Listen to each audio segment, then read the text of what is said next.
आपण आतापर्यंत हेच ऐकलं की खरं प्रेम कधी पूर्ण होत नसतं. पण मला असं वाटतंय की आपण आपल्या दृष्टीने खऱ्या प्रेमाचा अर्थ जोडतोय आणि त्याच्यानुसार आपण विचार करतोय की खरं खरं प्रेम कधी पूर्ण होत नसतं.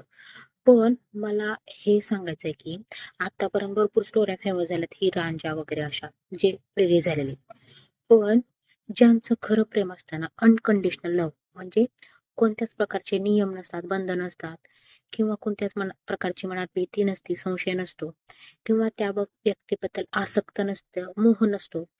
आपलं प्रेम हे वाढत असतं त्या व्यक्तीसोबत किंवा आपण एखाद्या व्यक्तीसोबत असताना आपण पूर्णपणे जगत असतो ना, त्यावेळेस ते खरं प्रेम असतं. आणि या सगळ्यामध्ये एक गोष्ट असते की आपण जेव्हा प्रेमात असतो ना, तेव्हा प्रत्येक गोष्ट ही देवावर सोडून देतो किंवा युनिव्हर्सवर सोडून देत असतो की जी पण गोष्ट होईल माझ्या बाबतीत, माझ्या प्रेमात, मी प्रेमात असताना ती मला मान्य असेल. मग ते दुःख असू दे, त्या व्यक्तीपासून वेगळं होणं असू दे किंवा त्या व्यक्तीसोबत राहणं असू दे किंवा आपल्याला वैयक्तिक अशात काहीतरी दुःख होणं असू दे, ती प्रत्येक गोष्ट होण्याला आपण मान्य करतो. तेव्हा आपलं खरं प्रेम असतं आणि हेच खरं प्रेम असतं आणि हे प्रेम कधीच वेगळं होत नाही.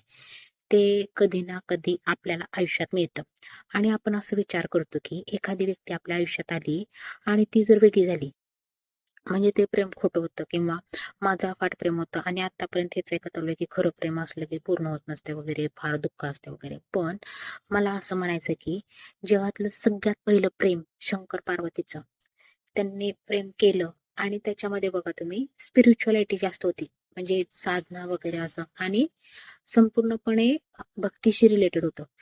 मग तुमच्या आयुष्यात जर भक्ती असेल आणि तुमचं प्रेम तुमच्यापासून वेगळं झालं असेल, पण मी इथून गॅरंटी देते की ते काही काळासाठी तुमच्यापासून वेगळं झालेलं आहे.